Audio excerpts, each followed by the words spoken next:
Stand. Attention.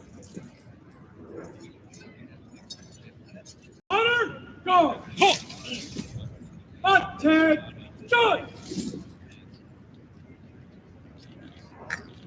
Ceremonial. At ease. Halt! At ease. Stand. Ceremonial. At ease.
Staff.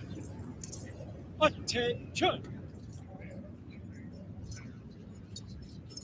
Honor guard. Halt. Attention. Ceremonial. At ease. Halt. Right now. E. Staff. Ceremonial. At ease.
Stand by.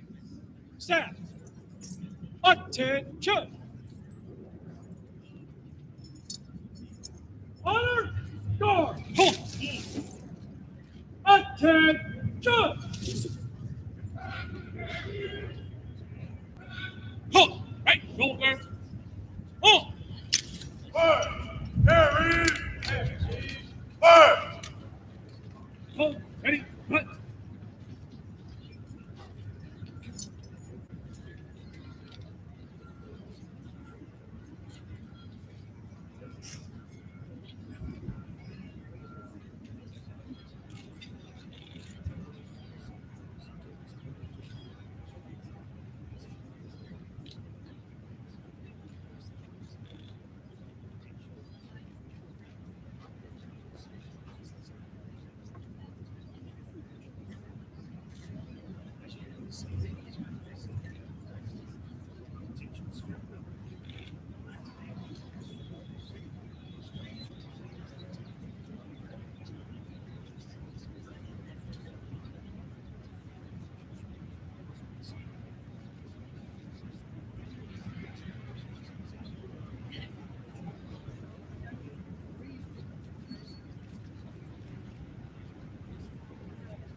present arms.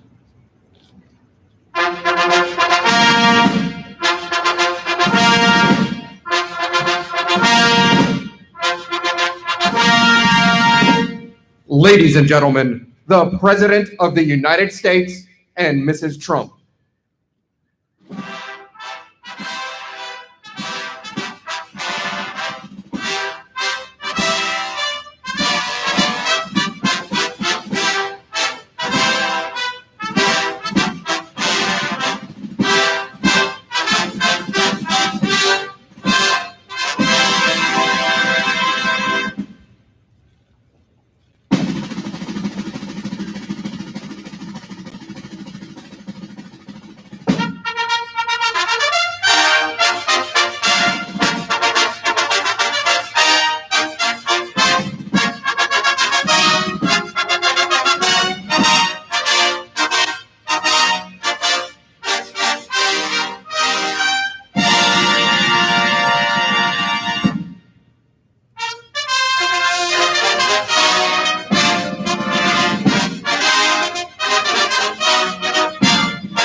Staff, order. Order! Right shoulder, arm!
Ladies and gentlemen, the National Anthem of Australia, followed by the National Anthem of the United States.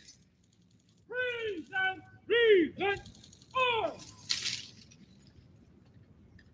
Staff, present arms.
Staff, order. Order! Right shoulder. Arms.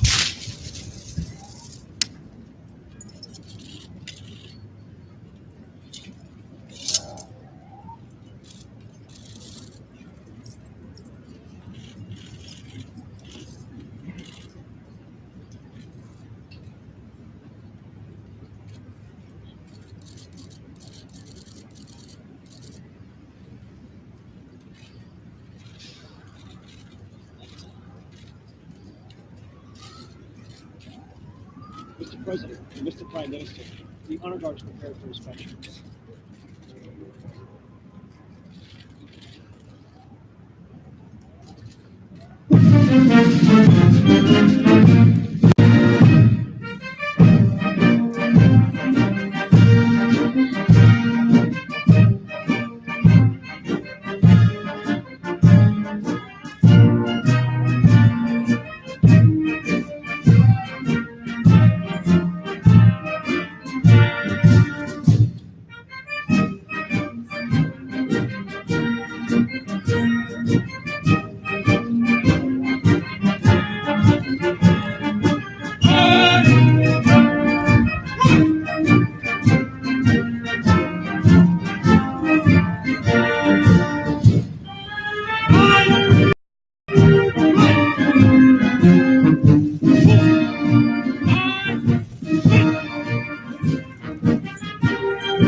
Morning, sir.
Ceremonial.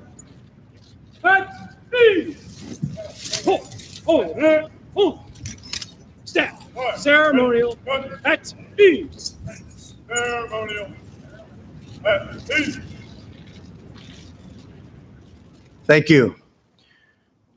Prime Minister Morrison, Mrs. Morrison, members of the Australian delegation, and distinguished guests, today we celebrate the long-cherished and unwavering friendship between the United States and Australia. The First Lady and I are honored to welcome you and Jennifer to the White House, and we look forward to hosting you for a state dinner tonight in the Rose Garden. It will be quite something. The unbreakable bond between America and Australia is rooted in eternal ties of history, culture, and tradition. Last year, our nations commemorated 100 years of mateship since our gallant service members fought together in World War I. Today, we vow to carry on the righteous legacy of our exceptional alliance. The close relationship between our two countries dates back to the earliest days of the American Republic. In 1792, during George Washington's first term, the American ship Philadelphia became the first foreign trading vessel to enter an Australian port. In the coming decades, American prospectors, whalers, and merchants traveled to Australia for opportunity and adventure. They found in your people a kindred spirit. Americans and Aussies are loyal, bold, independent, and very, very resilient. With incredible optimism and grit, our forefathers built homes and nations in lands of endless beauty and possibility. Together we share common customs, common values, common dreams, and common heroes. In the First World War, our bond was sealed in blood at the Battle of Aumale in France. In the words of Australian General John Monash, the events that took place there live forever in the annals of our respective nations. General Monash led the operation and began the offensive on the 4th of July, 1918, to honor the Americans under his command. On that Independence Day, the mighty Aussie and American forces charged uphill to push the enemy from the high ground and retake strategically vital towns. In just 93 minutes, they liberated the village and helped turn the tide on the Western Front. It went very, very quickly. As General Monash later wrote, the Americans were ever after received by the Australians as blood brothers. Since that day, Australians and Americans have fought together side by side in every major conflict. In World War II, the Aussies held the line against Rommel for 8 harrowing months. Tobruk, they sacrificed our sailors during the Battle of Coral Sea. And 75 years ago, Aussie pilots patrolled the skies above Normandy on D-Day as we battled together to defeat the Nazis and rescue civilization. The United States and Australia formalized our security alliance in 1951. Decades later, on September 10th, 2001, right here at the White House, our nation celebrated the 50th anniversary of that treaty. The next morning, September 11th, America was attacked, and Australia invoked the treaty's mutual defense commitment for the first time ever. In the weeks that followed, as our beloved sons and daughters deployed to defend our freedom, we took comfort in knowing that they would have Australian warriors right by their side. Today, on National Prisoner of War Missing in Action Recognition Day, we pledge to forever honor our service members captured or still missing from battle throughout our history. We work and pray for the day when all of our heroes return home. On behalf of every American, I extend my profound thanks to the people of Australia for sacrificing with us in our shared fights against the menace of fascism, communism, and radical Islamic terrorism.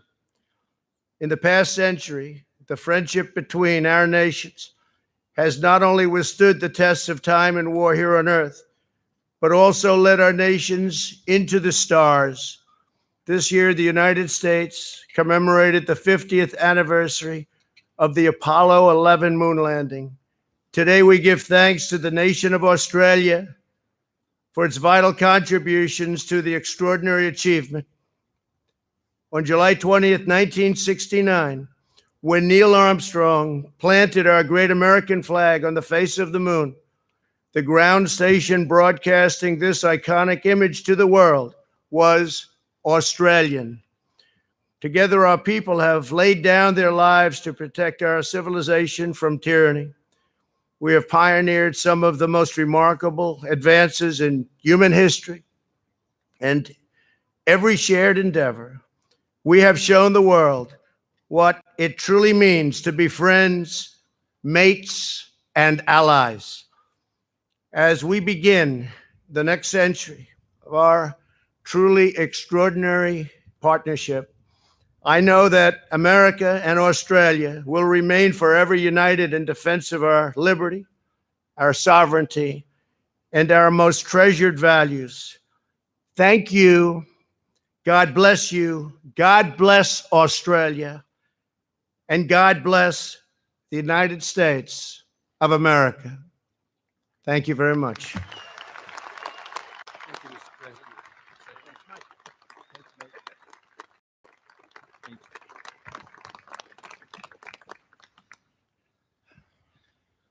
As I just said to the President, thanks, mate.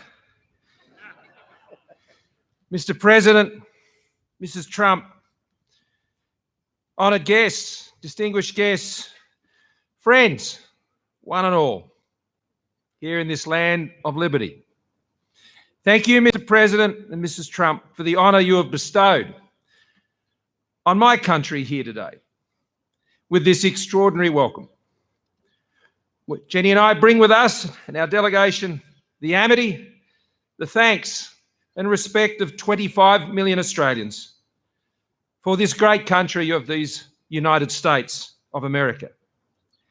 50 years ago, another Australian Prime Minister visited the White House and he said, there are too many bonds between our two countries for any Australian Prime Minister to feel that he is a stranger.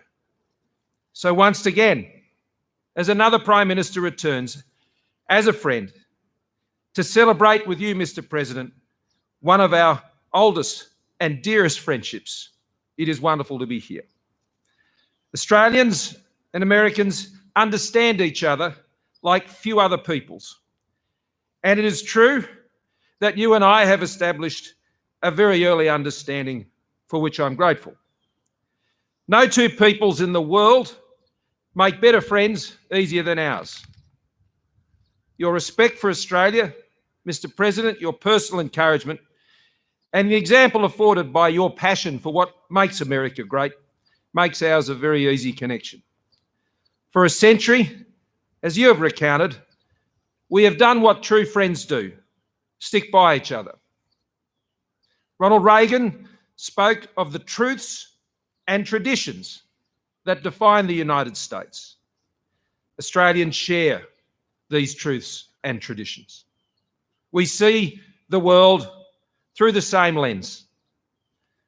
From the cornfields of Lamel to the jungles of Southeast Asia and the Pacific, to the dust of Tarankat, and now even the waters of the Straits of Hormuz, Australians and Americans continue to stand together.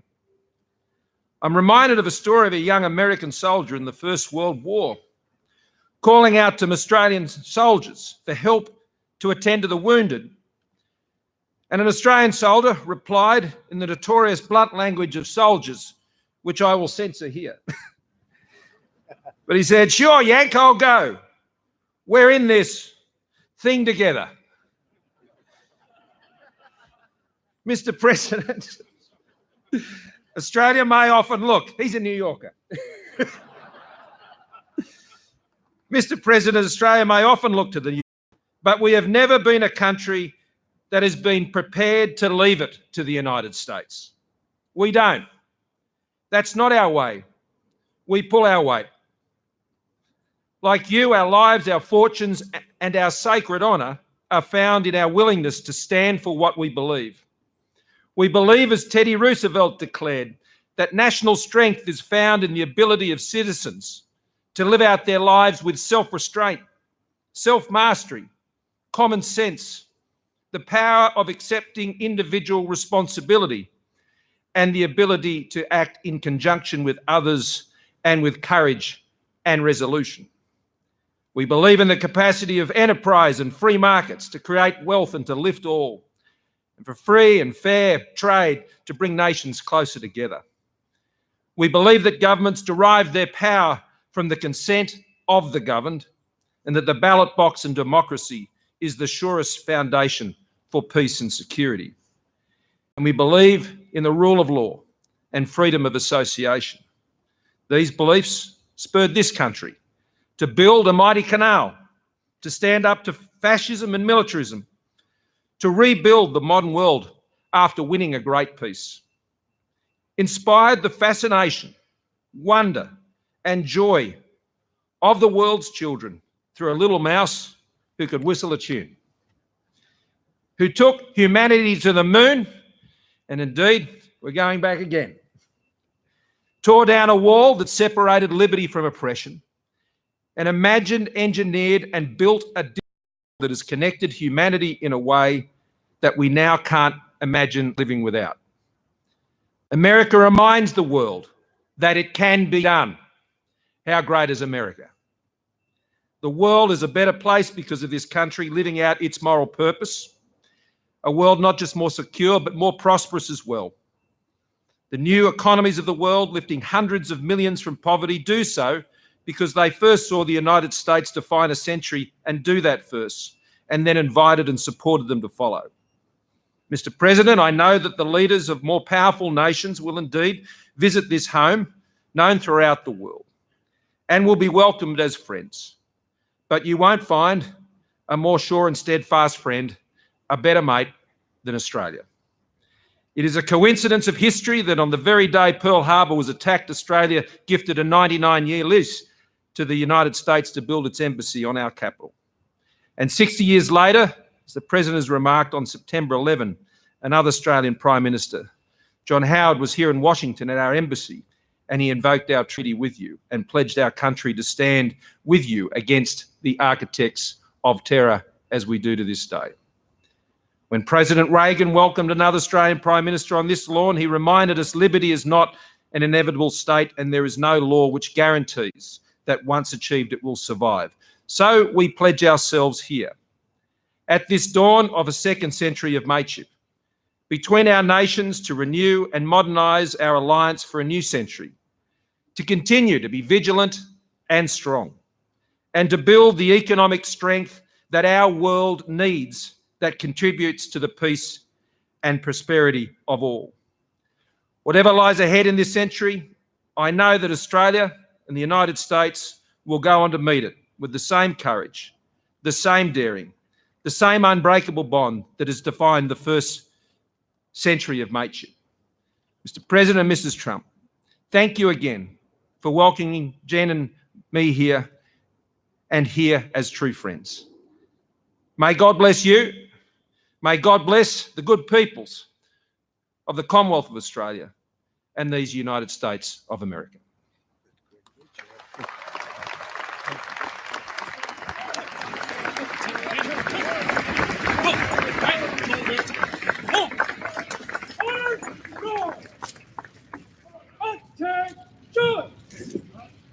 Ready? Cut. Mr. President, this concludes today's ceremony.